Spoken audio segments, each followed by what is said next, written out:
Carnero, Jimena Calvo, con el objetivo de contribuir al desarrollo de América Latina y el Caribe, trabajando con gobiernos, con el sector privado y con organismos internacionales. Hoy somos más de 20 profesionales que trabajamos por proyecto en red. La mayoría estamos en Argentina, pero también tenemos expertos en Uruguay, en Paraguay, en Ecuador, en Perú y en México. Y trabajamos con tres ejes que tienen que ver con tres desafíos que afectan a todos los países del mundo, pero en particular más a la Argentina y América Latina y el Caribe. En primer lugar, el desafío vinculado a la inteligencia artificial y el auge de las nuevas tecnologías. Y acá lo que vemos es que América Latina en su totalidad tiene mayores brechas con relación al resto del mundo y hacia adentro en cuanto a los niveles de uso, de adopción, habilidades, entre otras desigualdades. En segundo lugar, y el segundo eje de trabajo nuestro se vincula con el cambio climático, la pérdida de la biodiversidad y el crecimiento de lo que tiene que ver con la contaminación ambiental. Y acá lo que vemos básicamente es que los países de América Latina están entre los que menos contaminan a nivel mundial y son los más afectados por estos retos. Y en tercer lugar, que es el eje o el tema que nos convoca en el día de hoy, tiene que ver con el comercio, las inversiones y la reconfiguración de cadenas globales de valor, un tema que ya veíamos hace ya varios años, que se acrecentó con la pandemia, con la guerra en Ucrania y ahora también con la llegada de Trump al poder y el recrudecimiento de la guerra comercial entre China y Estados Unidos. Así que la idea del día de hoy es tratar de entender un poco más qué es lo que está pasando en este nuevo orden mundial, qué rol puede asumir América Latina y el Caribe y en particular algunos países. Así que algunas de las preguntas que nos vamos a hacer hoy, que vamos a tratar de responder, es, bueno, ¿qué rol juega la geopolítica en este nuevo orden mundial? ¿Cuál es el balance que podemos hacer hoy a 6 meses del anuncio del incremento de aranceles por parte de Trump? ¿Qué pasó en América Latina? ¿Qué pasó con el comercio? ¿Qué desafíos y oportunidades existen en este contexto para la región, para el Cono Sur, para México en particular? ¿Se fortaleció la relación comercial con Estados Unidos en estos meses? ¿Qué rol ha tenido el TEMEC, por ejemplo, en esto? Y también pensar cómo las empresas pueden redefinir sus análisis de riesgo y qué medidas deberían tomar para prepararse y anticiparse a estos altos niveles de incertidumbre en el cual estamos inmersos. Para eso vamos a contar con la participación de tres expertos y expertas de la región. En primer lugar nos acompaña Esteban Actis, es argentino, es especialista en temas de comercio, integración y globalización, como así también en análisis de riesgo político global.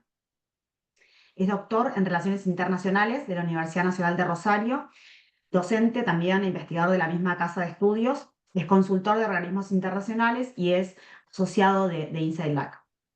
Luego vamos a contar con la participación de Nicolás Albertoni, es uruguayo, es experto en comercio e integración, doctor en Ciencias Políticas y Relaciones Internacionales por la Universidad de Southern California. Es también doctor en Administración de Empresas de la Universidad Católica Argentina. Tiene una larga trayectoria académica, pero también ocupó importantes cargos en el sector público. Por ejemplo, fue vicecanciller de Uruguay en el gobierno de Lacalle. Y luego nos acompaña Renata Sili, es mexicana, es especialista en relaciones internacionales y economía global. Posee una maestría en Economía Internacional y Estudios de América Latina de la Universidad Johns Hopkins y una maestría en Relaciones Internacionales y Derecho Comercial Internacional de la Universidad Macquarie en Sydney, Australia. Y Renata también es asociada de Inside Lab. La idea es escuchar las tres presentaciones, ellos van a tardar entre 10 y 15 minutos en cada presentación, y luego vamos a abrir a una ronda de preguntas y respuestas, para lo cual les pedimos que en la medida que vayan escuchando las presentaciones y tengan algunas preguntas, las puedan ir formulando en el chat del Zoom. Así que luego las voy a leer. Pero sin más, aquí me quedo, entonces le doy la palabra a Esteban para que comience con la presentación y nuevamente muchas gracias a todos y a todas por participar. Bueno, gracias Ana, es un placer estar aquí con todos los colegas y en el marco de la consultora. Bueno, voy a compartir la presentación.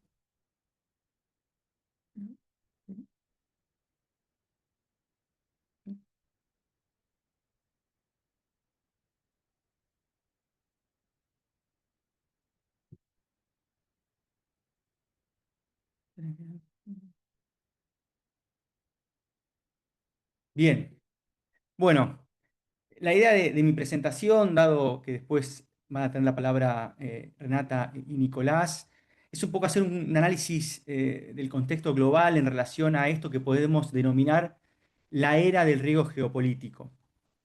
Eh, si uno mira cuál es la preocupación hoy del sector corporativo internacional, de las grandes empresas multinacionales, va a ver que en diferentes informes, en este caso es un informe de la consultora McKinsey, pero también vinculado a los análisis de BlackRock, que hacen los análisis de riesgo geopolítico, o el análisis anual de Davos sobre riesgos globales, la geopolítica comienza a ocupar cada vez más un rol central en análisis de riesgo del sector corporativo. Este año 2025, con la llegada de Donald Trump y su enfoque comercial, y bueno, el recrudecimiento de las tensiones geopolíticas, esto se ha exacerbado y fíjense si no, cómo el sector privado hoy piensa que tanto el riesgo político como la inestabilidad comercial, bueno, van a ser un factor de riesgo para el crecimiento en el próximo año, y cómo es otro tipo de riesgos tradicionales comienzan a quedar relegados en la percepción de los empresarios. Y siempre me gusta citar la frase de Charles Kay, un CEO de un fondo de inversión norteamericano, que en Davos dijo una frase que para mí es fundamental y va al centro de la discusión, que la geopolítica que había estado en los bordes de la globalización está ahora al frente y en el centro de las decisiones de inversión. Y uno puede pensar no solamente en las decisiones de inversión desde un fondo del sector financiero, sino también está en el centro de las decisiones de comercio de las grandes empresas multinacionales, de la decisión, por ejemplo, de la previsión de la cadena de suministros. Y esto quedó de claro y manifiesto con cómo a partir del 2 de abril de este año, con la decisión de la administración Trump de anunciar el famoso Liberation Day, cómo distintas empresas logísticas y del sector de bienes comenzaron rápidamente a rever sus cadenas de suministros y de proveedores justamente para evitar quedar preso de los aranceles. Si también nos fijamos en estos dos índices, tanto el World Policy Uncertainty Index como el World Trade Uncertainty Index, lo que vemos justamente es que en este último año esos índices han tocado picos muy altos, elevados, superando lo que fue la pandemia, superando lo que fue el shock por la guerra o la invasión de Rusia a Ucrania. Y en el sector corporativo, lo que se tiene que creo que internalizar, es que esta era de shocks tras shocks llegó para quedarse. O sea, la volatilidad y la inestabilidad es parte del actual momento de la globalización atravesado por la competencia entre grandes poderes. De las relaciones internacionales, uno ha estudiado la historia de las relaciones internacionales y la competencia entre grandes poderes ha sido la norma. El hiato de la posguerra fría es una gran anomalía del funcionamiento del mundo, pero lo que sí no hay un playbook, no hay un libro de jugadas, es cómo se da una competencia entre grandes poderes en un contexto de hiperglobalización. O sea, esa conjunción es una novedad del actual momento. Entonces, claramente el sector corporativo internacional, inclusive los sectores empresariales que están internacionalizados en los países latinoamericanos y en otras geografías, tienen la necesidad de leer constantemente la política y la geopolítica, no para tener conocimiento académico, sino justamente para ir intentando saber cuál es el impacto en el mundo de los negocios. Un ejemplo, después del 2 de abril, en los Estados Unidos, los almacenes aduaneros colapsaron por la demanda. ¿Qué son almacenes aduaneros? Son justamente espacios en las aduanas donde uno puede guardar mercancía y mientras estén ahí no pagan aranceles. Entonces muchas empresas, ante la incertidumbre, decidieron refugiar sus bienes ahí con un costo de hundimiento, pero esperando una ventana de oportunidad, sabiendo que el esquema comercial podría tener como tuvo altas y bajas. Bueno, ese es un claro ejemplo de adaptación y resiliencia ante los cambios y la incertidumbre a nivel internacional. Fíjense que, según el Financial Times, este libro de Edward Fishman ha sido catalogado como el libro del año para el sector privado, lo que muestra justamente la importancia de la geopolítica. Y el libro avanza en algo que venimos estudiando los internacionalistas, que es esta idea de la weaponization de la economía internacional. Esta palabra que no tiene una traducción en español, pero es cómo la economía internacional es usada como un arma para obtener una ventaja, un fin político. Y esto lo estamos viendo justamente en el plano global. Y aquí aparece una distinción que es central para entender un poco las dinámicas actuales, es que la geopolítica en general está pensado siempre como un juego de suma cero. Lo que un actor gana, el otro lo pierde. Las cadenas globales de valor y cómo se estructuró la globalización actual está pensado como un juego de suma variable. La globalización, una cadena global de valor, más allá que uno puede decir, bueno, quién gana mucho, cuánto, cómo se inserta, digo, la idea es que todos los participantes ganaban. Ahora, y vamos a poner un ejemplo, cuando Estados Unidos decide tener un control de exportaciones sobre chips de inteligencia artificial a China, está pensando en un juego de suma cero. Cuando China decide control de exportaciones sobre tierras raras, está pensando en un juego de suma cero.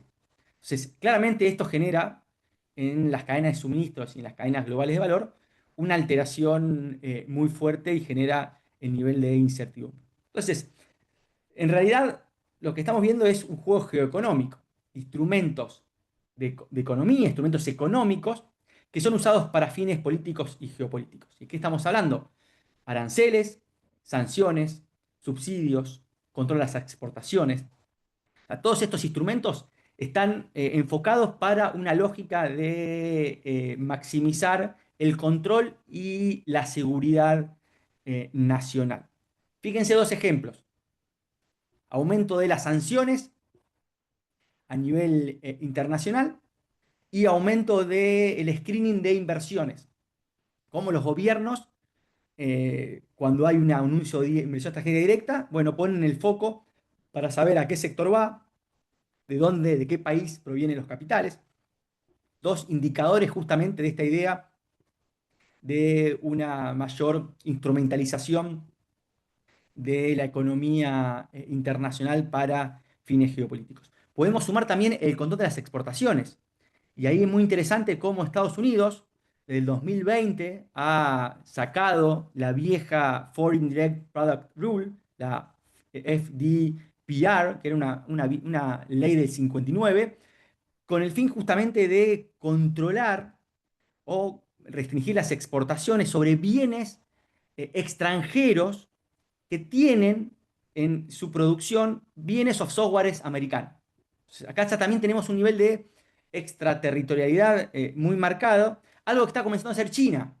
Los recientes anuncios sobre tierras raras de control de exportaciones que han justamente llevado a que, bueno, el secretario del Tesoro, Bessent, haya dicho que es una disputa de China contra el mundo, lo que justamente avanza es no solamente control de exportaciones sobre las tierras raras, sino sobre bienes que contienen tierras raras, como los imanes, por ejemplo, a empresas extranjeras que usen esas tierras raras, que es justamente una cuestión central, y sobre licencias no solamente hacia Estados Unidos o control de exportaciones, sino a cualquier otro país. Entonces, claramente, el nivel de weaponization del instrumento es muy elevado.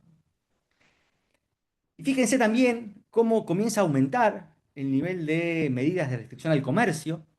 Hoy ya tenemos, según el Global Trade Alert, más de 3.000 medidas de restricción al comercio. Y según un artículo que salió hace un mes aproximadamente en el Financial Times de la directora general de la Organización Mundial del Comercio, planteaba que hoy el 25% del comercio global está afectado, lo que podríamos llamar reglas de poder. Es lo que estábamos dialogando o le estaba comentando. Y un 75% sigue estando bajo lo que podemos denominar el poder de las reglas, que es la cláusula de la nación más favorecida. Y uno dice, bueno, la verdad que el comercio global ha sido bastante resiliente todavía, tres cuartos, pero si uno mira la evolución es muy preocupante justamente cómo se viene incrementando o cómo cada vez más parte del comercio internacional está afectado bajo lo que podemos denominar reglas del poder. Entonces ahí uno puede hacer una lectura a doble aguas, en el sentido de, bueno, pensar que efectivamente esta tendencia todavía no alcanzó la totalidad del comercio internacional, pero cada vez más importante en su llegada. Ahora bien, me gusta también, hay una entrevista a Oscar de Bock, que es el CEO de DHL, de Global Supply Chain, que dice algo muy interesante. El comercio global es como el agua, siempre encuentra su camino. Toma tiempo, pero encuentra el camino y cambia las cadenas de suministro. En ese sentido, lo que hemos visto es que la demanda global no se ha visto afectada de manera sustancial en este último año a partir de las restricciones comerciales de Estados Unidos y la respuesta de algunos países. Pero sí lo que estamos viendo es, por ejemplo, el famoso efecto de transshipping. Y si ustedes se fijan en el gráfico, vamos a ver que muchos países, a partir de diciembre del año pasado, han incrementado, o China ha incrementado las exportaciones a esos países. Lo que justamente estamos viendo es que el comercio internacional, las cadenas de suministros y la cadena logística comienzan a intentar adaptarse a llegar a la demanda a partir de nuevas rutas. Y en este caso, el famoso transshipping, esto es, teniendo países intermediarios o lo que se conoce como estados conectores, bueno, comienza a ser un fenómeno muy marcado. Algunas solamente es una sola registro de reexportación, pero en otros casos se comienza a aprovechar algún tipo de modificación del producto o algún cambio de valor agregado para cumplir con la regla de origen y así justamente poder abastecer sobre todo al mercado estadounidense. Y uno dice, bueno, ¿en qué sectores tenemos sobre todo este comercio bajo reglas de poder? Bueno, esta semana el JP Morgan Chase lanzó una iniciativa que para mí es muy emblemática en este contexto de fragmentación geoeconómica, que se llama The Security and Resilience Initiative, que es una iniciativa que el fondo de inversión va a intentar en los próximos 10 años movilizar 1,5 trillones de dólares para facilitar, financiar e invertir en industrias cruciales para la seguridad nacional y la resiliencia económica de los Estados Unidos. Muy interesante porque efectivamente JP Morgan habla en primera persona, diciendo la necesidad de garantizar la seguridad propia, dando cuenta de la nacionalidad de este fondo de inversión, que es global, pero está afincado en Estados Unidos. Y estos son los sectores estratégicos, sensibles, donde justamente estamos viendo las restricciones y el uso de la geoeconomía. Todo lo que tiene que ver con la cadena de suministro de manufacturas avanzadas, desde producción de materiales críticos, farmacéuticos, aspectos de la cadena tecnológica como semiconductores, tierras raras. Acá aparece todo lo que es minerales críticos, todo lo que se relaciona con la defensa y los bienes de usos duales vinculados con bueno, los drones, electromovilidad, lo que es Internet cuántica y los aspectos vinculados a esa dimensión. Todo lo que tiene que ver con la seguridad energética, y acá aparece lo que son las baterías, paneles solares, para modernizar justamente la necesidad de la demanda eléctrica vinculada a la inteligencia artificial. Y por último, justamente, bueno, la frontera tecnológica de inteligencia artificial, ciberseguridad. Entonces, estos son justamente los sectores que hoy podemos decir que la geopolítica está, o es una variable independiente que justamente condiciona a estos sectores. Y otro informe de McKinsey que me parece solamente interesante es pensar cómo las inversiones o los anuncios de inversiones, McKinsey lo que hace en este estudio, en este último estudio, es hacer un análisis, mapea las últimas 200.000 proyectos de anuncios de I+D tipo Greenfield del 2015 al 2025, y lo que ellos llegan a la conclusión o los hallazgos, es que la distancia geopolítica de estas inversiones se han reducido. ¿Cómo se mide distancia geopolítica? Bueno, ¿cómo votan los países en Naciones Unidas? Cuando votan justamente a mayor diferenciación, hay una distancia geopolítica más elevada. cuando votan de manera coincidente hay una instancia geopolítica más reducida. Y justamente lo que llegan es que, bueno, más que el comercio, son las inversiones o los anuncios de inversiones los que están teniendo esta mayor reducción de la distancia geopolítica, justamente marcando hoy que las inversiones están totalmente vinculadas con la afinidad geopolítica de los países. Y esto es importante porque digo, las inversiones o las tendencias de inversiones son las que van a marcar las tendencias de comercio en los próximos 5 o 10 años. Entonces, entender un poco hacia dónde van las inversiones es sumamente interesante. Y lo mismo comienza a aparecer, aunque de manera breve, de manera, digo, no generalizado, sino que son tendencias más sectoriales y marginales, pero también comienza a verse esto en materia de comercio. Si ustedes se fijan, ¿cuáles son los cambios en los porcentajes de comercio, teniendo en cuenta esta idea de bloques geopolíticos, de acuerdo a cómo se vota en Naciones Unidas? Bueno, va a ver que tanto en Occidente como en Oriente, bueno, la mayor caída del comercio está justamente vinculado a lo que podríamos llamar opposite blocks, que esto quiere decir que, bueno, tienen una mayor rivalidad geopolítica. Y con esto termino, que también creo que es un indicador donde muestra estas tendencias, donde cómo las acciones de política o las motivaciones de las acciones de política industrial cada vez tienen una mayor relevancia geopolítica. Fíjense en estos tres grupos de países: la Unión Europea, Occidente, y ahí cuando Occidente se refiere a, bueno, Australia, el G7 y Corea del Sur, y el resto, podemos llamar el sur global. Fíjense cómo la geopolítica, sobre todo en Occidente, comienza a ser la principal motivación en este 2025 sobre las medidas de política industrial. En el caso de Occidente, el 63%, en la Unión Europea el 34%, era el 17%, en el promedio de 23-24%, y en el caso de el resto de los países, desde un 20 a un 30%. Y lo que es interesante es que en el caso del resto, y acá incluye América Latina, hoy la política industrial sigue siendo principalmente para ganar competitividad estratégica. La típica motivación de política industrial, a diferencia de, podríamos llamar, de justamente los países occidentales. Bien, entonces para finalizar, efectivamente hoy la geopolítica está alterando el comercio internacional, el clima de negocios y las inversiones.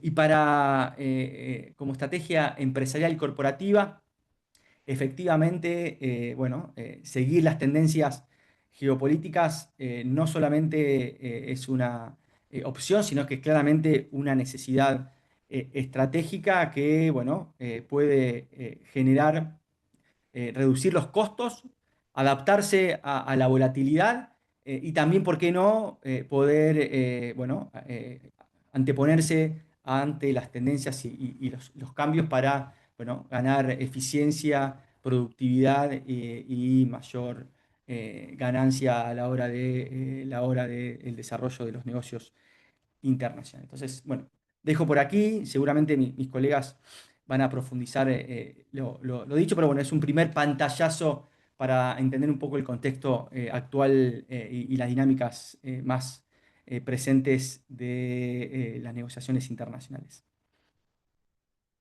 Bueno, muchas gracias, Esteban.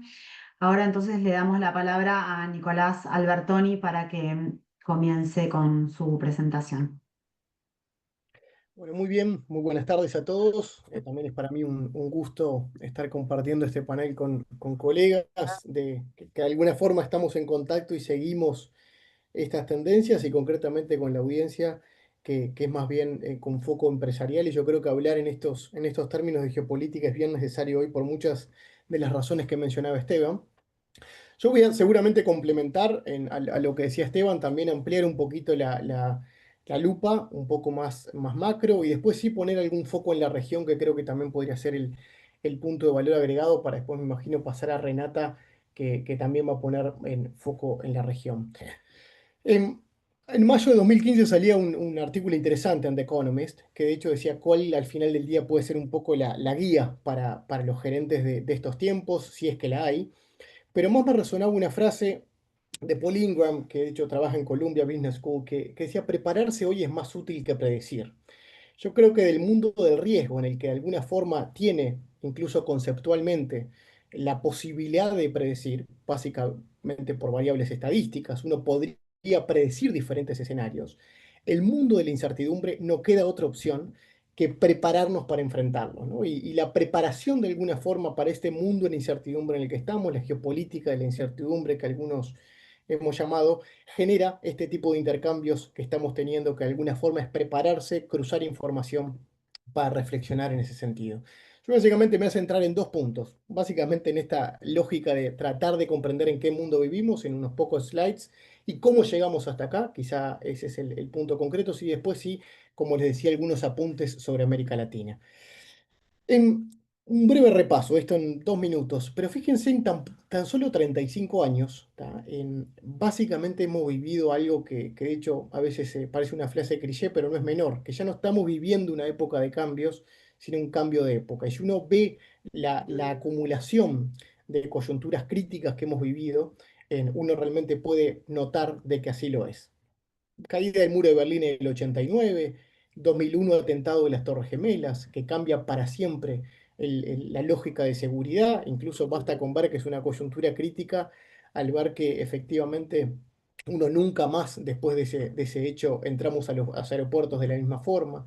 Crisis financiera global en el 2008, 2010 primavera árabe, que de hecho desata una ola migratoria y lo que hoy es ya una crisis migratoria incrementada por lo que fue la pandemia.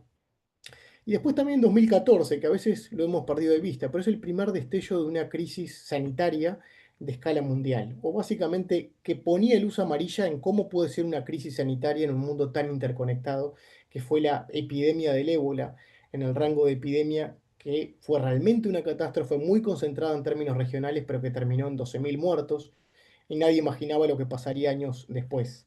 2015 es migratoria del Mediterráneo, y básicamente este fast screening que estoy haciendo es para ver todo lo que hemos vivido en tan poco tiempo. Crisis migratoria del Mediterráneo, que recordarán aquellas terribles imágenes que llegaban de los niños que no podían llegar a la costa, y veíamos niños en las costas del Mediterráneo, pero fue la crisis migratoria más grande después de la Segunda Guerra Mundial. Y después, esto sí, a la vuelta de la esquina en 2020, pandemia global de COVID-19, que según los últimos números de Naciones Unidas, las muertes con COVID fueron de 15 millones de personas. Y como si eso hubiera sido poco, en 2022 la invasión de Rusia a Ucrania, ¿no? Que algunos entendían que podía ser una crisis focalizada, pero así no lo fue, cuando de nuevo al pasar empezaban a surgir datos que de esa subregión partía el 20% de los fertilizantes en el mundo, ¿no? Y claramente eso no iba a ser una crisis focalizada, sino de escala mundial. Bueno, 2023, el 7 de octubre, y la nueva crisis que se genera en Medio Oriente, que, bueno, también es el hecho seguramente que sigue hasta el presente de mayor impacto. Entonces, de nuevo, crisis el mundo la ha vivido, pero la acumulación de coyunturas críticas, como hablan dos autores bien reconocidos de la ciencia política, en Collier y Collier, es quizá lo que define esta época, la acumulación nuevamente de estas crisis encadenadas que estamos viendo. Y la interdependencia económica, que si hay un mensaje que querré dejar en estos minutos, es tratar de descifrar esa interdependencia económica, es en parte causa y consecuencia de los tiempos que estamos viviendo. Yo creo que hay tres claves. Primero, una que la mencionaba, incertidumbre; la segunda es interdependencia; y la tercera es complejidad. Y prometo que no voy a dejar en los adjetivos, sino ponerle algo de evidencia a estos adjetivos. Fíjense lo que es si vemos, y no hay que distraerse ahí con los detalles, si vemos bien el big picture de esto, es hechos geopolíticos con la evolución del precio del petróleo. Y uno ve, teniendo el precio del petróleo como la base de la pirámide, ¿no? Un tractorero que prendió su tractor en Entre Ríos, hasta el chico que va a estudiar a la universidad y prende su auto, o sea que es la base de la pirámide hoy todavía el precio del petróleo. Fíjense lo que hemos visto a partir del inicio del siglo, Un efecto montaña rusa se le ha llamado, en que el efecto geopolítico que siempre tuvo influencia en un precio tan importante como el de petróleo pasa a tener un efecto mucho más exacerbado. Hay diferentes estudios sobre esto, pero una de las variables que surge es la alta interdependencia económica y comercial que empieza a surgir en esa época. Como dato al pasar, en 2001 entra China a la OMC, ¿no? Es decir, que bueno, entre otras cosas se imaginarán cuánto impacto genera hasta incluso en el presente en las políticas en Estados Unidos este hecho. La segunda variable es interdependencia. Fíjense, y esta, capaz que Ana recuerda esta imagen, que de hecho se trabajó hace algunos años en un reporte bien interesante del BID, que era, básicamente esto es un planiferio, lo que tenemos enfrente, y cada link es en un acuerdo comercial. Este era el mundo de los acuerdos comerciales en los 90, esa era la anatomía del comercio en los 90. Fíjense lo que es en el presente, ¿no? Es decir, básicamente esta es la nueva anatomía de la interconexión comercial que genera inevitablemente que ningún hecho hoy que suceda en un país no tiene algún efecto por oferta y demanda al final del día en un país que tenga un acuerdo con un país específico. Como dato, de nuevo, en los años 90 había 40 acuerdos comerciales y hoy inscritos en la OMC hay casi 600. Y esto una nota, si se quiere, de contexto Mercosur, ¿no? Pero el 90% de estos 600 es zonas de libre comercio. Solo el 10 de los acuerdos hoy comerciales en el mundo son integraciones más profundas, ¿no? Uniones aduaneras o mercado común, que lo dejo para otra charla u otro contexto, pero sabrán a qué me refiero de la importancia de resaltar de que el mundo fue hacia otro lado de un mecanismo de integración tan importante en la región como es Mercosur, que no ha logrado cumplir sus objetivos. Y otra forma de encadenamiento es la que mencionaba recién Esteban, ¿no? Las cadenas globales de valor. Que si bien a veces los economistas lo han complejizado demasiado, creo que la forma más práctica de mencionarlo es que ya es muy difícil hoy hablar de Made in China o Made in the US y cada vez más hablamos de Made in the World. Y otra forma práctica de verlo es una colega, Pietra Rivoli, de hecho profesora en Georgetown, que hizo un libro tan fascinante como sencillo, que es Seguir el viaje de una remera Herring blanca por el mundo. Y lo que muestra el estudio es que una simple remera blanca, nada más sencillo en la vestimenta, como una remera Herring de manga corta, es que recorre de 5 a 13 países antes de llegar siquiera a asomarse a las manos del consumidor.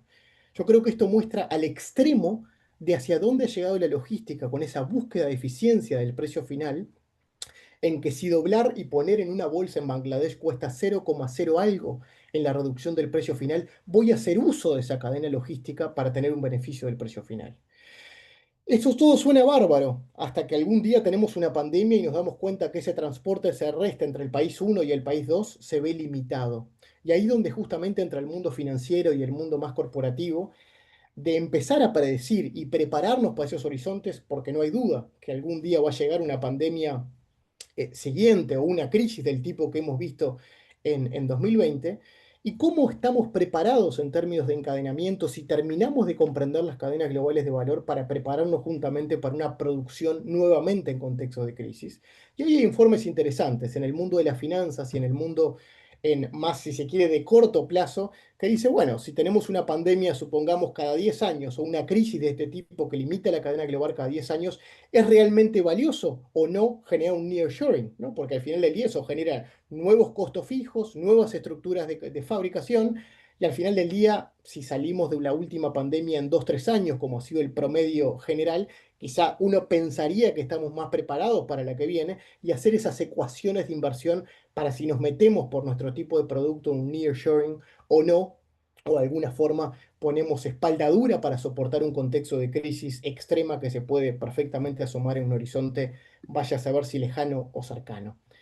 Esta también es otra forma de ver ese encadenamiento productivo, ¿no? Hay un estudio, de hecho también en este caso del BID, que muestra si todos los productos del mundo fueran un solo producto, cómo se encadenan. Supongamos si reduciríamos el mundo, esa remera blanca que mencionábamos recién, bueno, ¿dónde se fabricaría? Y vemos algo que es intuitivo, pero verlo en imágenes a veces choca un poco más, que está altamente concentrado en el norte.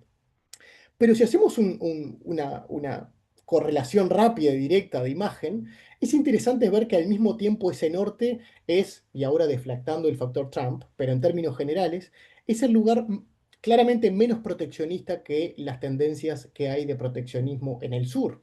Esto entendiendo sur y norte, básicamente por la visión del planiferio y no una visión de sur global, si se quiere. pero claramente en el sur es donde están, y el sur alejado de estas cadenas globales de valor, es donde están todavía los países más proteccionistas del mundo. Y entonces, acá sí voy a pasar rápido para no pasarme del tiempo, pero entonces tenemos yo creo que algunos frentes, ¿no? Para comprender incluso del sector empresarial de cuáles son al menos, yo diría, las 6 ventanas, y acá voy a pasar un poco rápido. Primero la crisis migratoria que mencionaba. Estamos ante un mundo en crisis migratoria, ¿no? De nuevo, al pasar, pero el segundo flujo migratorio mundial, deflactando las últimas guerras de los últimos años, venía siendo Colombia, Venezuela, Colombia. O sea que América Latina no escapa a este flujo, que esto genera cambios demográficos, cambios también en la mano de obra posible incluso de muchas de las empresas de la región. Desafíos ambientales, no voy a decir nada nuevo en esto, pero claramente hay un factor a prestar atención mañana en las líneas estratégicas y perspectiva de las empresas. Y después algo que es cualitativo, pero no es menor, el desafío de las democracias, ¿no? Es por primera vez vemos que las autocracias, según las principales bases de datos del mundo, traspasan y superan a las democracias. Esta parece una variable lejana a veces en el día a día del mundo empresarial, pero no es menor si mañana en muchos de esos destinos se están viviendo una transición de sistema. Hoy el 70% de la población mundial vive en regímenes no democráticos. Nuevas habilidades tecnológicas, también un mundo en crisis alimentaria, es decir, claramente para una región que exporta alimentos es ver que estamos sobre un mundo en crisis alimentaria. Los números muestran ya casi 300 millones de personas hambrientas, que es el número que define Naciones Unidas para los que no llegan a un promedio de canasta básica global. Y finalmente, y en esto sí me detengo unos segundos, los desafíos estructurales de China. Fíjense que para 2040 alrededor del 30% de la población china tendrá más de 60 años. Que en un país como Argentina, y cuanto más Uruguay vamos a decir, tengamos un desafío demográfico, créanme que el mundo seguirá. Pero que el principal comprador y exportador mundial se esté envejeciendo es una cuestión de que yo creo que cualquier hoy mediana o grande empresa debe tomar nota. Fíjense en lo que la proyección de población de China e India en los 90, básicamente una cuestión piramidal tradicional, que es lo que buscan los demógrafos, a lo que va a ser la proyección en 2050. Claramente muestra lo amorfo que va a ser esa cuestión poblacional, explicada por razones históricas, en las que no va el caso profundizar, pero muestra ese desafío que no solo va a pasar en China, sino también en Japón. Fíjense lo que es la evolución poblacional de un país tan relevante como Japón. Y muestra cuestiones interesantes, como esta que desde 2015 se han vendido más pañales para la tercera edad que para niños. Y esa tendencia ha crecido. A veces cuando uno dice esto en diferentes espacios o conferencias resulta un dato jocoso, pero al final del día muestra como en la base de algo tan importante como puede ser un dato, de nuevo, menor, pero sí es los cambios poblacionales, influye toda la cadena de consumidores y los cambios y evolución del consumo. Recta final de lo que quiero mencionar sobre América Latina. En este contexto global la región tiene una gran relevancia. Más allá de que el mundo en crisis que estamos viviendo hoy, hoy América Latina, más allá de los desafíos internos que tiene, es la única región en paz. Solo comparte esto con Oceanía, pero el Atlántico Sur es el único subregión atlántica, o subregión oceánica, mejor dicho, que no tiene un conflicto entre estados abierto.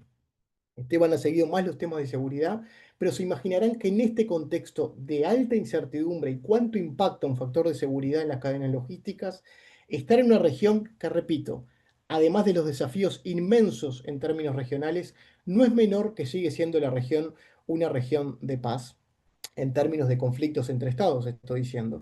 Y después datos que quedan ahí, ¿no? Como sigue siendo de muy importante peso la energía renovable, el 50% de la biodiversidad está en la región y ser una región muy importante en la producción de alimentos. Pero al mismo tiempo nos topamos con esto. Una región que tiene una dicotomía de ser seguro de las más integradas en el mundo, pero al mismo tiempo la que menos comercia entre sí. América Latina persiste entre todas las análisis subregionales que pueden existir. Hoy, cuando lo comparamos de nuevo, no en términos de regiones macro, sino también en subregiones, la región que menos comercia entre sí. Y este es un dato no menor para tomar nota, que de nuevo la región se pierde de vista como destino. Y si vemos Sudamérica concretamente, tomando como ejemplo Mercosur, que los países estaríamos hablando del 80% de los países de Sudamérica, es una región altamente vulnerable. Hace un tiempo construimos un índice en un think tank en el que estoy muy cercano, que se llama Índice de Vulnerabilidad Comercial, que lo que mide es algo muy básico: cuánto de nuestras exportaciones entran sin preferencia arancelaria. Fíjense lo que eran en el 2006 los países del Pacífico. Más del 60% de sus exportaciones entraban sin preferencia arancelaria. Hoy, 2024, es el 22%. En el caso de Mercosur era el 50% en el inicio de los 2000, y hoy no solo no quedó igual, sino que superó y es más vulnerable, superando el 50%. Quiere decir que de lo que exportamos, más del 50% está entrando sin preferencias arancelarias. Apuntes y realmente final, y cierro con esto que es un minuto, en cómo estamos entonces en esta dicotomía China y Estados Unidos. Algunos apuntes para Sudamérica. Claramente vemos, de nuevo, tratando de deflactar estos día a día de la cuestión de Trump, que no es menor, pero al fin de cuentas uno ve que cuando la burocracia americana sigue privilegiando acuerdos en el marco legal de inversiones y mecanismos tradicionales de influencia, básicamente ver en esa lógica versus China, China está avanzando mediante cooperación más pragmática, inversiones en infraestructura y la iniciativa de la Franja y de la Seda como eje. Y esto presenta oportunidades, ¿no? Nuevos proyectos, inversiones, como mencioné Esteban, pero también riesgos, dependencia y soberanía. Y acá hay un punto central. Esto lo digo más como del sombrero de policymaker, ex policymaker, que otra cosa, más que académico. Yo creo que estamos entrando, aunque nos cueste creer, en una tendencia de choose or die, ¿no? Es decir, en elegir uno de los dos polos para justamente elegir cuál será el camino de desarrollo. Y lo digo lamentablemente porque uno ve en las narrativas a veces de los acuerdos, o cuando uno habla con China o con Estados Unidos, que se genera esa narrativa. Y acá el movimiento táctico tradicional es elegir un tercer jugador. Unión Europea parecería ser un jugador obvio a tenerlo como tercero en esta disputa, pero no perder de vista que la región puede ser un gran factor a tener como destino, un gran factor a poder de alguna forma reinstitucionalizar para tenerla como destino y justamente tenerla como un tercer jugador en sí mismo. Y vemos algunos informes, estamos trabajando en los plurirregionales, estos acuerdos plurilaterales que se dan en el mundo. ¿Por qué no pensar que los que sí estamos de acuerdo en algunos temas en la región, y no hablo de comercio, hablo de economía digital, hablo de tantas otras cosas que van más allá del comercio de bienes, que podrían ser una salida a esta dicotomía, de nuevo, del choose or die, que se puede generar entre China y Estados Unidos? Paro por acá, muchas gracias, y obviamente después abierto a preguntas sobre este tema. Excelente, Nicolás. Muchísimas gracias por tu presentación. Y ahora entonces le damos la palabra a Renata Sili para que comience. Gracias. Gracias. Gracias a todos por sus intervenciones. Siento como que, Nicolás, ahora me acabas de pasar el balón, así para decirlo en términos que todos comprendemos, y que también nos une, ¿no? El amor por el fútbol quizá es uno de los asuntos en los que también coincidimos, además de las cuestiones políticas, económicas o comerciales. Pero pues yo me encuentro actualmente en México y sé que parte de la audiencia está en otras latitudes, y quizá se preguntarán, bueno, ¿y por qué poner el interés en México? Y de eso me voy a encargar esta tarde y tratar de contarles la historia, porque yo veo que observar a México y también su relación con Estados Unidos es precisamente hablábamos antes de iniciar el webinar, cómo hay países que son laboratorios. Me parece que México en este momento es precisamente un laboratorio de lo que puede ser la política comercial del futuro. Creo que fue Esteban quien mencionaba que estamos, o Nicolás, que estamos en un cambio de época. Yo también creo que no estamos, simplemente las reglas del juego comercial no están cambiando, estamos cambiando hacia un nuevo juego. Entonces, no estamos hablando de hechos, no estamos hablando de ficciones, estamos hablando de hechos. Estos son algunos de los temas que voy a tratar a lo largo de la presentación.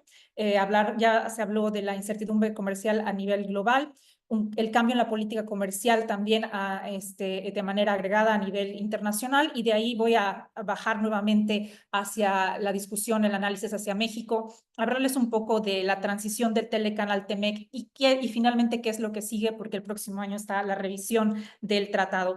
Y quizá En ese sentido, conectando con lo que decía del patear el balón, tal vez México es precisamente también un posible tercer actor para la región y para todos los que consideren una mayor cercanía a lo que venga en Estados Unidos. Decía yo, la incertidumbre comercial, pues no es solamente, no es una ficción, son hechos, vemos índices por todos lados, Esteban ya mencionó algunos, que cada vez hay mayor, específicamente el Daily Trade Policy Uncertainty, y vemos que el índice cada vez incrementa más. Su metodología la pueden revisar en la misma fuente, pero para mí me resulta también un poco paradójico, ¿no? Que a la par que tenemos el incremento en incertidumbre, acabo hace unos minutos de descargar este Goods Trade Barometer de la OMC, que nos dice que el comercio internacional está por encima de la tendencia, que se está comportando bien a pesar de los aranceles. Y esto, pues, esta paradoja definitivamente debe tener varias explicaciones, pero una de ellas es lo que ya hablaba Esteban, de cómo el comercio sigue siendo, gran parte del comercio internacional sigue siendo bajo el esquema de reglas, bajo la nación más favorecida, y quizás solo es el comercio que depende de Estados Unidos el que está siendo afectado y gravado por estos nuevos aranceles y este nivel de incertidumbre. Por supuesto que esto permea al resto del mundo, pero no quiero dejar de mencionar que efectivamente el comercio con Estados Unidos afecta principalmente a sus socios comerciales con quienes tienen mayor interacción, y en este caso, pues invariablemente que es México. Un poco de recordar la historia nos hace ver de dónde venimos y hacia dónde vamos. Vemos que la incertidumbre comercial con Estados Unidos, estamos hablando de un arancel que no se ha visto en más de un siglo, y es que Estados Unidos ha venido liberalizando su economía, su comercio, desde que es un país pues independiente. En los primeros años, una política mucho más industrial, proteccionista, que también eso generó divisiones entre el norte y el sur, pero finalmente después de la Segunda Guerra Mundial es cuando entra la ola liberalizadora, y pues como ahora como economía más importante del mundo, parte de su estrategia, además de fomentar su economía a través del consumo interno, también fue atraer a otros países a su órbita a través del comercio y también de fomentar las exportaciones de los otros países al exceso de su mercado. Entonces, durante los últimos 50 años vimos una liberalización comercial en este bloque de países que pertenecían al orden global constituido por los Estados Unidos y más precisamente al Bretton Woods, después la integración de los países pertenecientes al bloque soviético, y vimos, y esta se podría decir que es la era de liberación comercial, que finalmente, aunque fueron acuerdos a nivel multilateral, como menciono, como está en la diapositiva, a través de las rondas del GATT, fueron los países unilateralmente que bajaron sus aranceles a niveles sin precedentes con respecto al siglo anterior. Pero a la vez que vemos la desgravación de medidas arancelarias, a la par estamos viendo un incremento en otro tipo de proteccionismo comercial, que es a través de las medidas no arancelarias, como son las normas, los reglamentos. Y para el caso de México, este va a ser un punto de tensión muy importante, y para México y para otros países, porque justamente en marzo el representante comercial de Estados Unidos, USTR, hace un reporte precisamente de todas las barreras no arancelarias al comercio con Estados Unidos, y posee un capítulo especial para varios países, y recomiendo que quienes estén interesados vayan a este reporte, porque esto nos indica justamente hacia dónde va la discusión también en esta materia, que me parece muy interesante, que siempre se lleva el foco en los aranceles y las tarifas, pero en estas otras medidas restrictivas al comercio también son de igual magnitud su importancia. La política arancelaria de México también ha sido una era, pues hemos pasado de aranceles altos a la liberalización comercial, o como otros países en América Latina.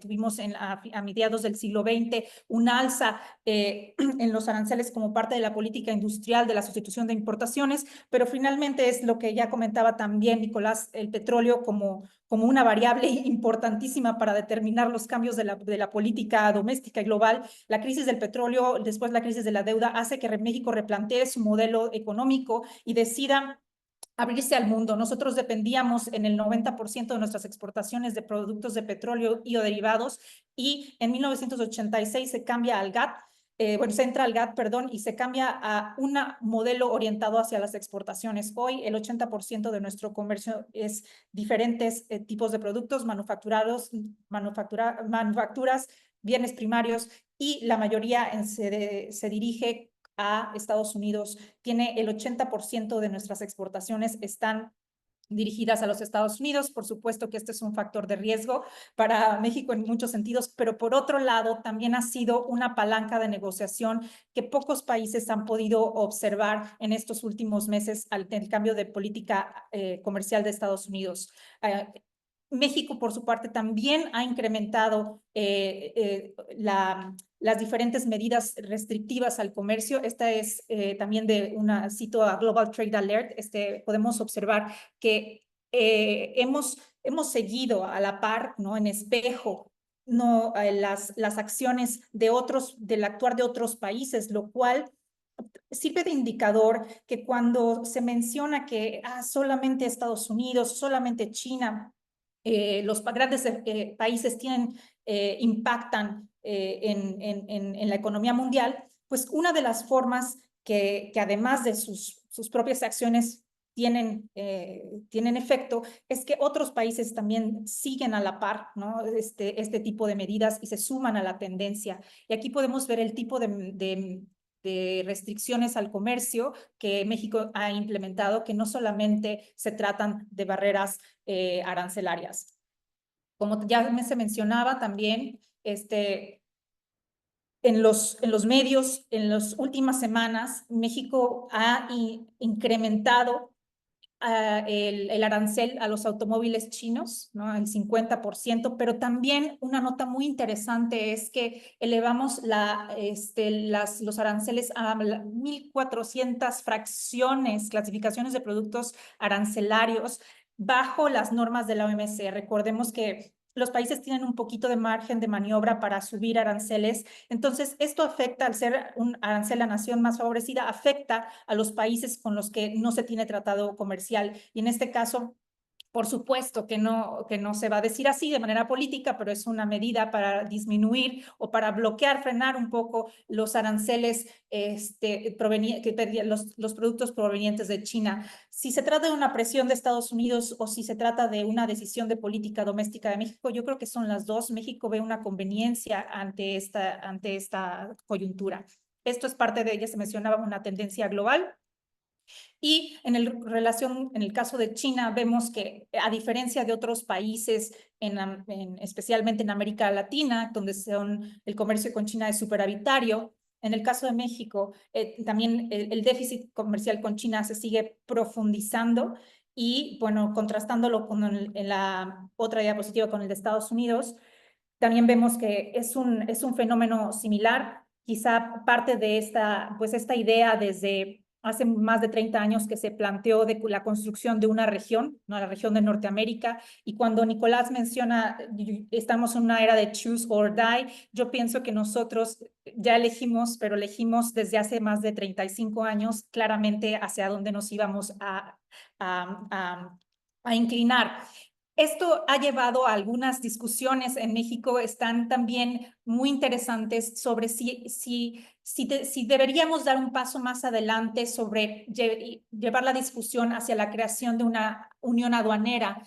Y aquí les pongo dos artículos que justamente dicen lo opuesto, y por dos arquitectos en su momento del Telecan, Luis de la Calle y Jaime Serra. Entonces, recomendaría que también quien esté interesado revise estos dos textos para ver los pros y contras de un arancel común en América del Norte y por qué tenemos posturas encontradas. Desde luego es una conversación muy interesante que quizá no la habríamos tenido en otro momento, pero uno de los puntos en los que desde luego es de tensión en las diferentes afectaciones a las industrias de los países, ¿no? Y en el caso de Estados Unidos, o sea, las industrias que han sido perjudicadas por las importaciones chinas difieren un tanto de las de México. De hecho, México ha aprovechado en los últimos años los productos baratos de China, como todos, para ser más competitivo, incluso frente a Estados Unidos. Entonces, estas medidas, este incremento de aranceles de la presidenta Sheinbaum tiene como objetivo también incentivar la producción nacional.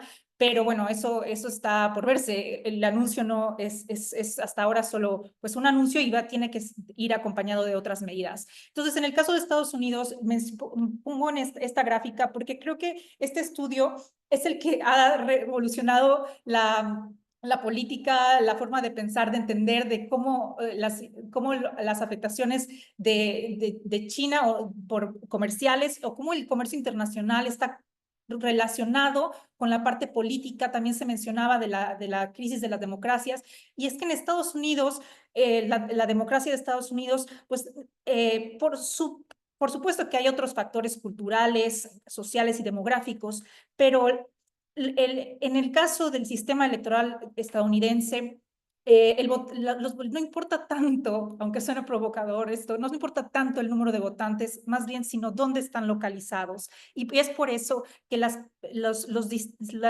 elección presidencial de Estados Unidos se debate en unos cuantos estados. Entonces, aquellos en los que fueron expuestos a mayor competencia de las importaciones chinas, pero también, ojo, de México, han llevado más adelante tengo una diapositiva del NAFTA, pues, y de otros países, más bien de la globalización, ¿no? El backlash de la globalización, pues han sido sectores que se convirtieron en sectores, o sea, un giro mucho más a la derecha, mucho más republicanos. Y este estudio que cito abajo es el que son los autores que correspondientes. Pero cuando vemos estas narrativas de la pérdida de empleos y de la competitividad de Estados Unidos, vemos que efectivamente el sector manufacturero ha decrecido como parte del empleo total en Estados Unidos. Sin embargo, cuando vemos la tasa de desempleo, no es tan alta, está ligeramente por encima de lo recomendado. Y cuando vemos también los índices de productividad, observamos que cada vez están, o sea, creciendo más, ¿no? Entonces, de manera muy agregada, Estados Unidos, sus indicadores a nivel macro muestran una economía boyante. Prácticamente el crecimiento del Producto Interno Bruto también está definitivamente relacionado con la productividad. Entonces, sí estamos viendo aquí un fenómeno interesante. Esto no quiere decir, ¿no?, que solamente se tiene una explicación económica. Ya mencionaba la parte cultural, la demografía, la localización de los clústeres industriales que generaron problemas sociales que han trascendido y han permeado también a las decisiones de política comercial.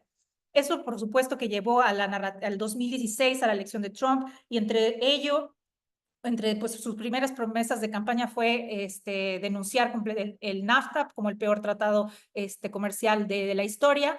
Pero la verdad es que, aunque Trump dicen ahí que tenía firmada ya la denuncia del tratado, fueron sus propios sectores de la industria de agro para quienes impidieron que se saliera del tratado, porque México hoy es uno de 28 estados, al menos de Estados Unidos, es su principal destino de sus exportaciones. Entonces, a eso me refería con que sí, hay una integración profunda en las dos economías de interdependencia, pero por supuesto que en este momento, hace 30 años, México estaba en otra situación, y hoy, 30 años y 35 años después, creo que esta interdependencia hace que México pueda tener alguna que otra ficha de negociación. Por supuesto, no se puede hablar no se puede dejar de lado la asimetría que existe entre nuestros dos países. Hemos pasado en estos 200 años de relación de la guerra, la confrontación, intervención, pérdida del territorio, pero a partir del Telecán, la virtud de tener un acuerdo internacional y por qué el orden institucional, hay que defender el orden institucional basado en reglas, es porque ahora nuestros conflictos los dirimimos no a punta de pistolas, sino a través de las instituciones. ¿Qué cambió del Telecán al Temec? Muchísimas cosas, y que por supuesto por falta de tiempo no voy a abordar, pero me centraría en 3 puntos. Bueno, 4. Los otros 3 de la derecha son algunos de los beneficios del tratado para la relación México y Estados Unidos.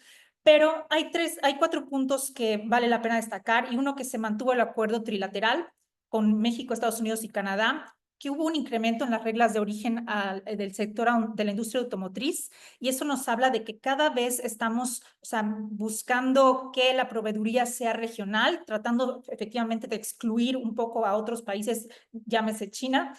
La cláusula geopolítica, que es me parece que es, no, o sea, no sé si tiene precedente como tal en algún instrumento de política comercial, que es que si en el caso de que una de las 3 partes decida firmar un acuerdo de libre comercio con una economía de no mercado, ¿no? Llámese China, es un eufemismo ahí que se puede encontrar, tiene que notificar a las otras partes de esta intención para si las otras 2 deciden quedarse o no quedarse en el tratado. Y finalmente el otro punto, el 4º punto, es la cláusula sunset que se le introduce a este tratado de expiración. O sea, es un tratado que expira a los 16 años de haberse firmado, que fue el 1 de julio de 2020, pero esta cláusula indica que a los 6 años de haberse firmado el tratado, de que entrara en vigor, tiene que haber una revisión, y las 3 partes tienen que estar pues más de acuerdo en que el tratado se extienda a esos 16 años.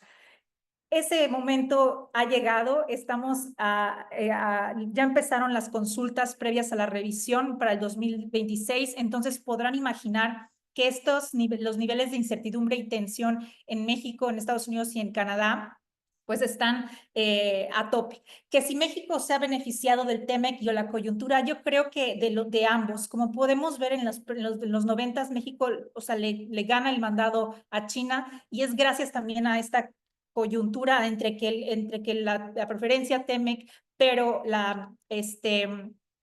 los aranceles a China han hecho que México se convierta en el principal socio comercial de Estados Unidos. En esta parte ya me voy un poquito más rápido porque se me está acabando el tiempo, pero ya se mencionó el Liberation Day. Eso fue para nosotros en México, pensábamos que, vaya, pues que venga la inversión, nos estamos beneficiando, hasta que llegaron una nueva serie de aranceles que nos expone más que en otros países de América Latina, pero frente al resto del mundo estamos con una mucho mayor ventaja. O sea, en términos coloquiales, todos estamos un poco peor, pero nosotros estamos menos peor, desgraciadamente. Esa es la realidad, y ese es el juego en el que se vislumbra para los próximos años. Suena un poco mediocre, pero esa es la realidad con la que tenemos que trabajar. Solo para que tengan una idea, estos son los aranceles en los que están vigentes a México. Tenemos un espagueti, así como los que se mencionaban hace un momento de los tratados. Dentro de México hay diferentes tipos de aranceles para diferentes productos, y por eso repito que considero que México es el laboratorio para entender de cómo es ese juego comercial del futuro. Ojo que muchos de estos aranceles son invocados bajo ciertas prerrogativas que tiene el presidente de Estados Unidos, otras una de ley de emergencia nacional, que va a ser que justamente en noviembre la Suprema Corte de Justicia va a indicar si estos aranceles, si tiene la facultad del presidente de invocarlos o no. Y todo eso también, por supuesto, estamos de cara a la revisión del tratado, pero al mismo tiempo que Estados Unidos entra a las primarias de las elecciones intermedias también el próximo año. Escenarios en la revisión, y ya para ahora sí, ya prometo ir cerrando. Se denuncia el tratado, se denuncia, pero con la posibilidad de que siga en 16 años, y en esos 16 años alguien pueda cambiar la de opinión. Los negociadores dejaron ahí varias herramientas para ver si alguien se echaba para atrás, varios candaditos para que no sea una decisión tajante. No se llega a ningún acuerdo y continúan consultas. Se puede seguir pateando el balón al próximo año, al próximo año, al próximo año. o que en el mejor de los casos se extiende su vigencia por otros 16 años. Ahorita tenemos estos paneles de disputas comerciales con Estados Unidos. 3 ya se han completado, pero aquí en el caso el único que no se ha acatado es en el que fue favorable a México, Canadá, y Estados Unidos no lo ha acatado. Por eso, en el de reglas de origen en el sector de automotriz. Por eso, en el punto de los temas de riesgo, hablo de que las temáticas que seguramente estarán en la revisión, en la renegociación, no sabemos si por supuesto que el gobierno mexicano no va a aceptar nunca que se trate de una renegociación, es una revisión, pero bueno, definitivamente serían reglas de origen regionales más estrictas. Estamos también ya hablando de contenido estadounidense, porque en este momento en la tabla de aranceles que les proporcionaba, tenemos 0% de aranceles al amparo del TEMEC, pero aquellos bienes que no tengan contenido americano también son gravados con un 25% adicional. Entonces, esto está creando un conflicto en aduanas que no veo cómo, si tenemos la capacidad realmente técnica y humana para poder cuantificar todos estos cambios. En el punto 3, los puntos de discusión del mecanismo de solución de diferencias, las reglas de origen, los temas, la política de energía de México y, por supuesto, el mismo mecanismo. O sea, si Estados Unidos no está cumpliendo con el propio tratado que diseñó, pues, ¿qué nos dice el propio tratado? El mecanismo laboral de respuesta rápida, que lo puse por ahí, no voy a profundizar en eso. Ya hablaba también Esteban del FD Screening y el China, o sea, es el Dragon in the Room, que va a estar a lo largo de la negociación o de la revisión en este acuerdo trilateral, de qué manera pues, los 3 países están, pues sí, hay un consenso en cómo ven Norteamérica su relación con China. Y por supuesto, el último punto es si es bilateral o trilateral. Yo, si le tuviera que apostar, le apostaría que seguiría siendo trilateral y que podría responder por qué en la sección de preguntas y respuestas, pero de manera vertical y que pongo ahí cruzando a estos 6 puntos que decidí, que desde luego hay más. Por supuesto que están otro tema que no es comercial, los 6 puntos son comerciales, económicos, pero la migración y los temas de seguridad con fentanilo y el tráfico de armas y de drogas es también un tema que va a estar presente en la negociación. Por supuesto que esto no quiere decir que no hay oportunidades para México, sí las hay, y justo de eso podemos hablar en otro momento porque ya se me está acabando el tiempo, ya me pasé, pero les agradezco mucho por su atención.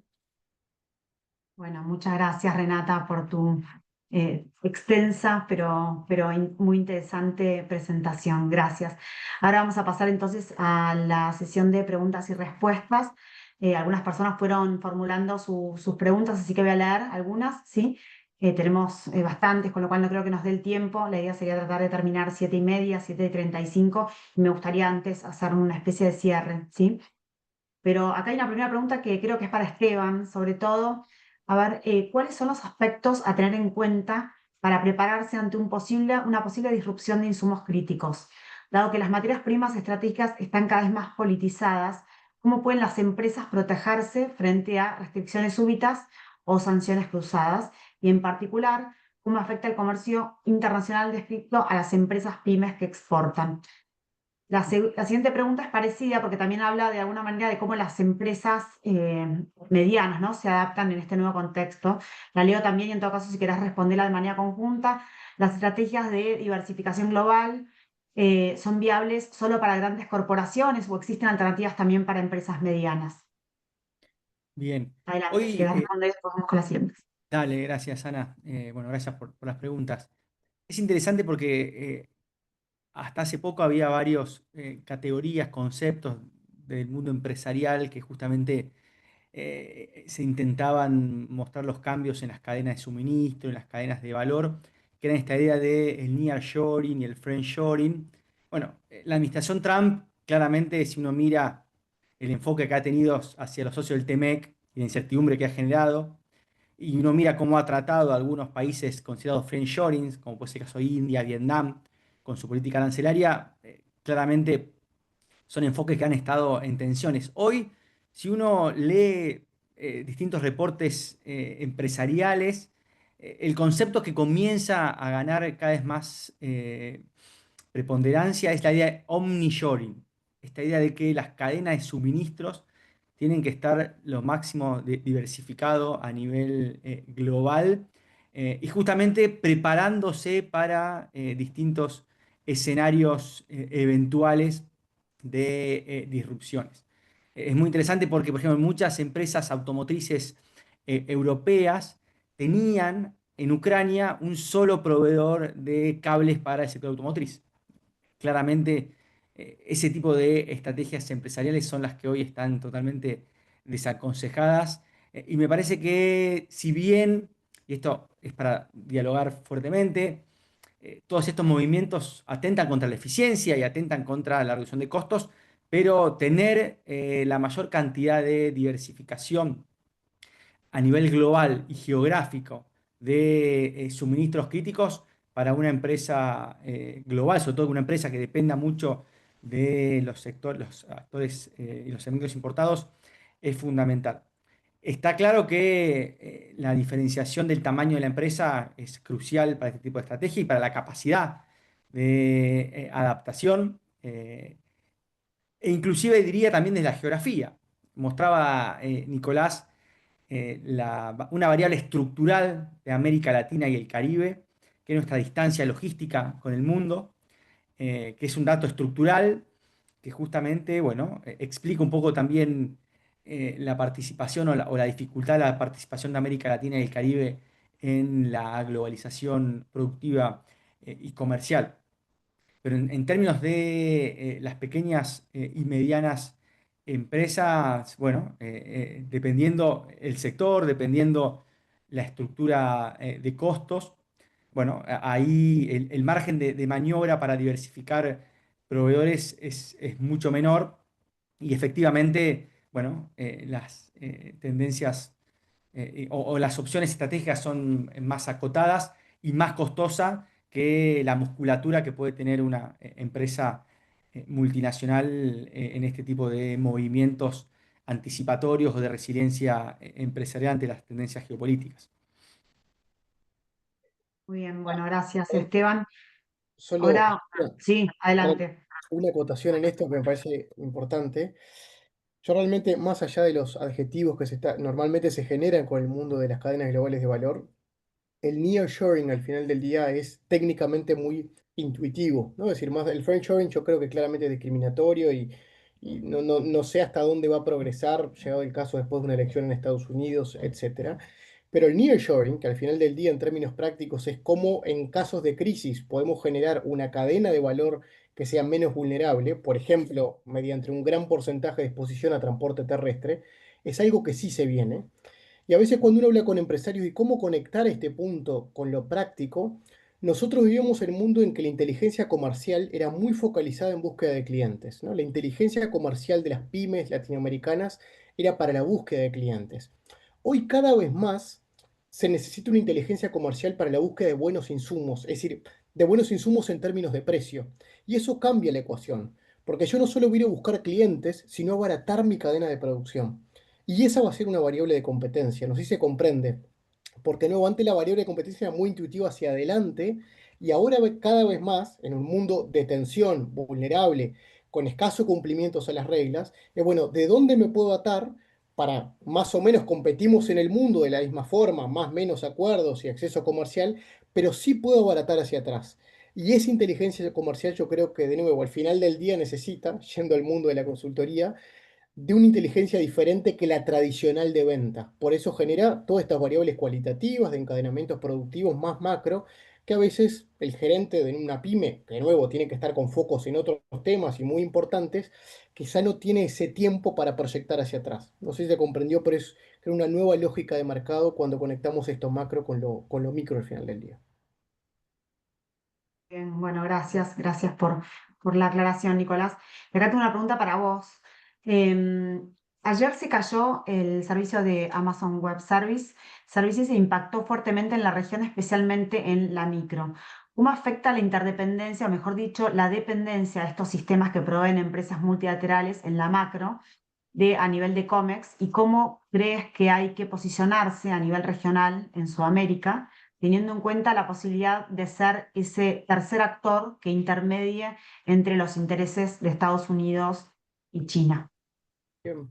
Bueno, pregunta compleja, ¿no? De cómo al final del día lidiar con estos macroactores que son las multilaterales, las empresas globales, quise decir, que en muchos casos estamos hablando de estructuras económicas mucho más grandes que muchos países, ¿no? Como hay esas buenas gráficas a veces que se ve que muchas de estas empresas son más grandes que determinados países y el producto. Yo acá me voy a alinear en algo muy básico. Yo creo que vamos cada vez más. em, a la necesidad de trascender del mundo de la negociación de bienes y servicios, que eran los acuerdos tradicionales, al mundo del e-commerce. Y esto inevitablemente, más allá, y no pretendo decir nada nuevo en esto, pero sí que los países y los lobbies de las cámaras, yo creo, tienen que tender cada vez más a cuál va a ser la base regulatoria en la región, para ver cómo este e-commerce, que obviamente termina influyendo en la base de la pirámide de muchas empresas que venden, exportan por estos mecanismos, bueno, cómo se va a regular. Hay algo en OMC, en esa línea, pero muy incipiente. De hecho, me tocó estar, pero con el otro sombrero en la última ministerial, en, en- en Abu Dhabi, y yo creo que en esa tendencia van a regular justamente cómo se genera justamente cuando hay un blackout de este tipo de plataformas de venta, ¿no? Bueno, ¿quién paga mañana esos costos? Y ese tipo de debate yo creo que tenemos que entrar. De nuevo, no tengo la solución final hacia esto, ni cerca, pero sí decir que me parece que el lobby y la técnica y de alguna forma el pensamiento de las cámaras, que son las que yo tengo mucho respeto, que nuclean esas preferencias de determinados subsectores, bueno, pensar seriamente si son plataformas de venta que a veces impactan el 60% de algunos canales de venta, bueno, cómo vamos a estar de alguna forma en un piso firme para mañana cubrir costos en caso de que surga riesgo como lo que acaban de surgir hace pocas horas. Excelente, gracias, Nicolás. Y acá tengo una pregunta para Renata. Muy buena presentación. Los recientes anuncios de sanciones comerciales por parte de Estados Unidos a México, ¿qué implicaciones tienen sobre el TEMEC? ¿Es una manera de renegociación forzosa o son anuncios que no trascienden de los titulares? Sí, bueno, yo creo que todo este año han sido presiones, o sea, anuncio sobre anuncio, ¿no? Así decía Esteban, que cada mañana hay que revisar qué está pasando en X o en la red social de su preferencia, porque la política comercial puede cambiar de un día para otro. Y yo creo que Trump ha presionado, por supuesto, a todos los países, pero a México por encima de muchos más, porque nuestro comercio es mucho más pues constante, o sea, comercia a $1 millón por minuto entre México y Estados Unidos. Pero yo creo que sí, a México le beneficia en el sentido que puede prepararse, o sea, le va dando las pautas del qué quiere Estados Unidos el próximo año en la renegociación, en la revisión del TEMEC. Entonces, eso permite que también México se pueda adelantar. Incluso yo mencionaba ahora en la presentación este movimiento de subir los aranceles a nación más favorecida, OMC, México, que impactan naturalmente a China y a otros países. Creo que también es un paso adelante la avanzada que hace México para cada vez quitarle pues elementos de tensión a la negociación, ¿no? Que ya hay bastantes, pero sabemos que si el día de mañana Trump dice, pues no estás cumpliendo con tus compromisos en materia de seguridad o migración, pues te voy a poner un arancel del 50%. Ahorita en el tema, los últimos fueron de las pickups y los camiones, pero el mercado de México, o sea, Estados Unidos del mundo compra el 70% de estos de pickups a México. Entonces, por supuesto, ¿quiénes serían los principales perjudicados? Sería al interior de Estados Unidos.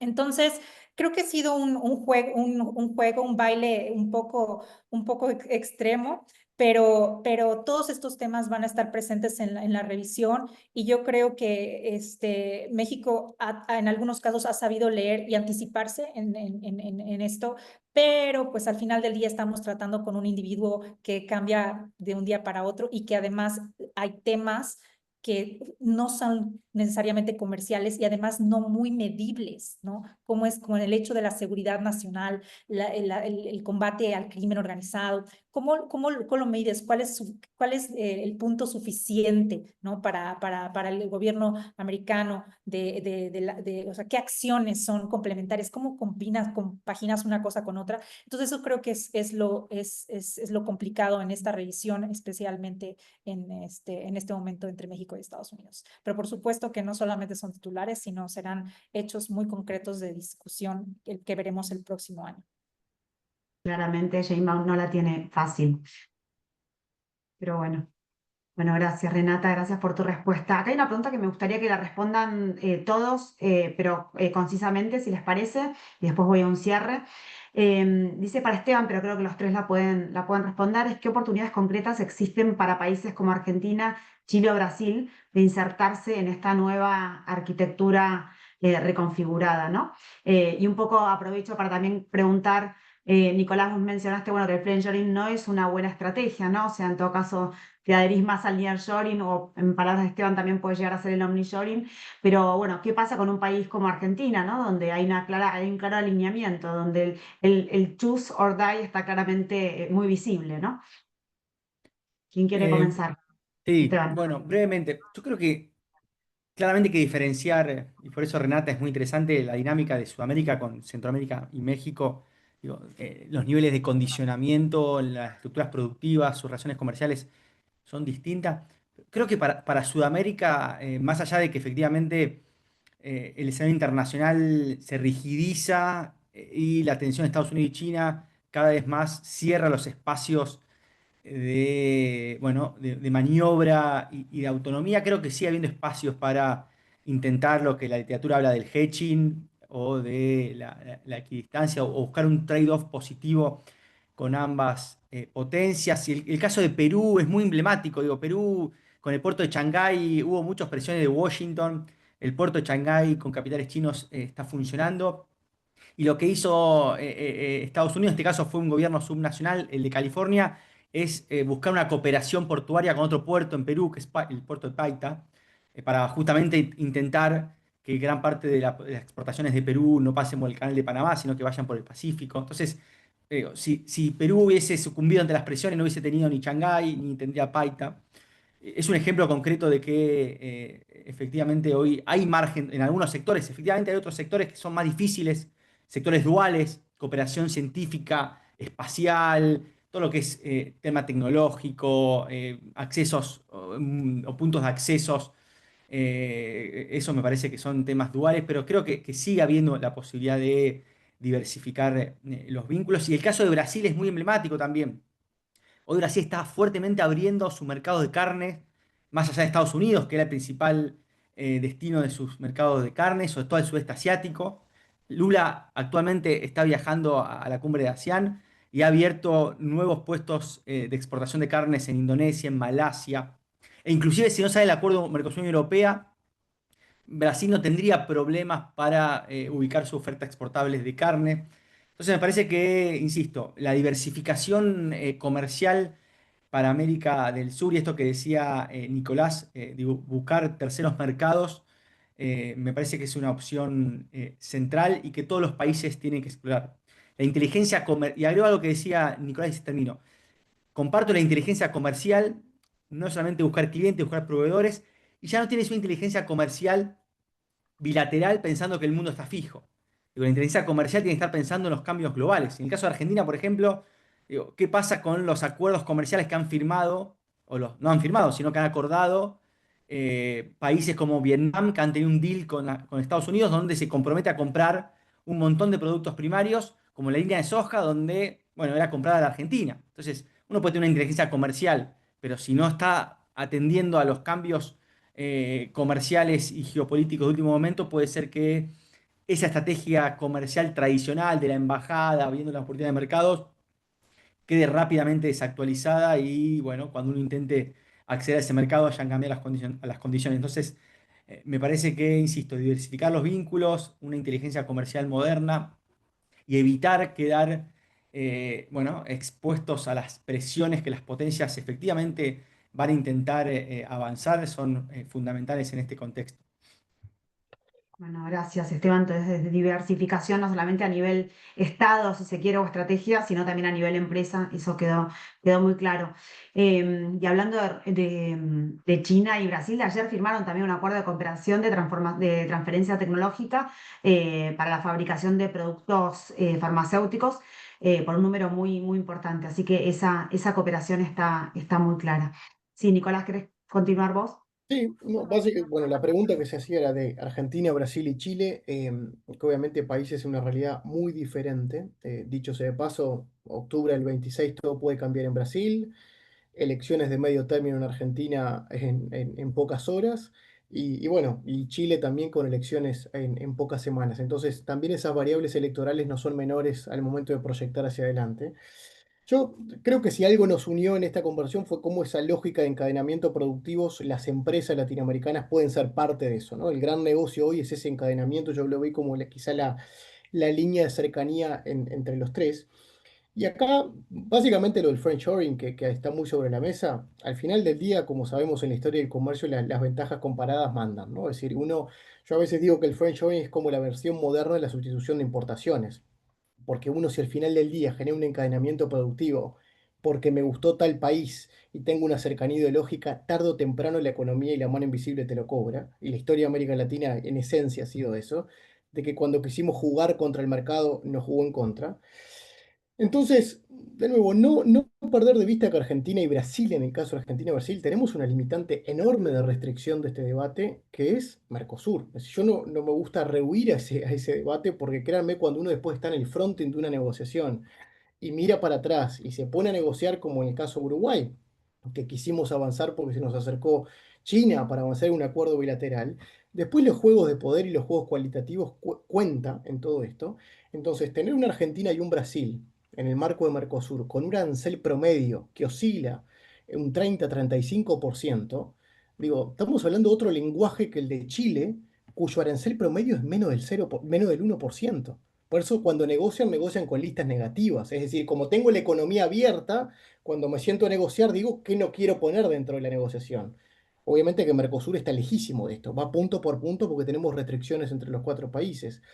Entonces estamos en lenguajes diferentes en la región y salir de ese escollo en el cono sur no es un dato menor, porque si no nunca vamos a poder hablar en serio de estas cosas. Tenemos en el horizonte, bueno, el tan anhelado Mercosur-Unión Europea, que yo creo que si antes de este fin de año, con cumbre de CELAC o cumbre de las Américas y toda la energía que va a haber en este semestre, no se cierra, viendo que en el horizonte tenemos un octubre del 26 con elecciones en Brasil, yo no digo que nos deberíamos ya despedir de ese acuerdo, lamentablemente, como de hecho con Ana hemos estado en estos debates hace años, y parece un déjà vu, pero lo cierto es que sí se avanzó como nunca, eso no hay duda, pero también en ese avance como nunca yo creo que se puede retroceder también para siempre. Entonces, un punto concreto, que lo decía Esteban, dado que en el mundo arancelario, en el cono sur, estamos teniendo inmensas restricciones, porque de nuevo es muy difícil a veces congeniar entre los cuatro países, el mundo del acceso sanitario no es menor.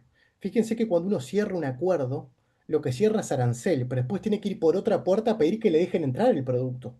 Porque de nuevo, no está sellado que el producto pueda entrar. En Uruguay hemos seguido una estrategia de proactividad en el acceso sanitario. Y fíjense que hemos logrado, esto no digo a modo de venta, es un tema concretamente objetivo que pasó, hemos logrado un acceso sanitario de la carne en los últimos años, lo mismo que podríamos tener de beneficio si se concreta el acuerdo Unión Europea-Mercosur, ¿no? Para el caso de Uruguay. ¿Por qué? Porque por lo menos entro caro, pero entro a los destinos.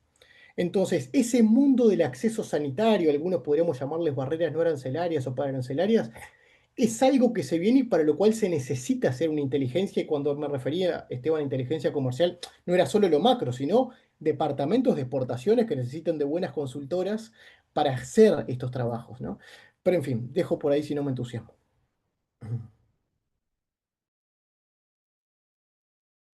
Yo Perdón, como excelente, para... adelante, si estaba muteada, estaba hablando. Adelante, Renata, por favor. Sí, pues rápidamente. em, este dilema con uno o con otro, ¿no? Ya mencionaba en mi presentación que México tomamos esa decisión hace 35 años. Sin embargo, ahora me quiero contradecir, ¿no? Porque porque también tenemos que tener en el radar como un escenario que en este momento, pues precisamente se ve difícil un acuerdo entre Estados Unidos y China, ¿no? Lo vemos imposible, pero no tiene probabilidad cero, ¿no? O sea, pero quizás cercana a cero, pero no es cero. Y tal es el grado, o sea, que hemos visto incluso en este año, en esta serie de aranceles a China, que las medidas, las represalias comerciales que se han jugado unos y otros, culminaron en un acuerdo ahí medio extraño en Ginebra, en el que se hacen ciertas concesiones, ¿no? China tiene pues el control de muchos nodos muy importantes, ¿no? En las cadenas de suministro, por ejemplo, de las tierras raras, de lo que mencionabas, Esteban, en un inicio, de estos dual use technologies que son para la industria de seguridad nacional de los países. Entonces, o sea, tiene estos choke points, ¿no? China tiene varias fichas. Y hemos visto que Estados Unidos ha cedido, ¿no? En algunos casos, ahí vemos también para pues algo más trivial y relevante, el TikTok también es un ejemplo, ¿no? ¿Cómo sí se llegan, hay acuerdos? Por supuesto que un mega acuerdo sería muy complicado, pero quiero poner la disrupción ahí de decir que un acuerdo entre Estados Unidos y China es probable. ¿De qué manera? ¿Cuánta probabilidad asignarle? Pues eso va a variar. ¿Qué tan efímero puede ser? También es otro matiz. ¿En qué sectores? Pero ¿a qué quiero ir con esto? Que tampoco quizá sea lo más correcto tomar partido, ¿no? O uno u otro para las propias empresas, para los propios países. Entender cuando hablamos de geopolítica y a veces los internacionalistas nos emocionamos, dijera Nicolás, en estos temas de la historia y la geopolítica.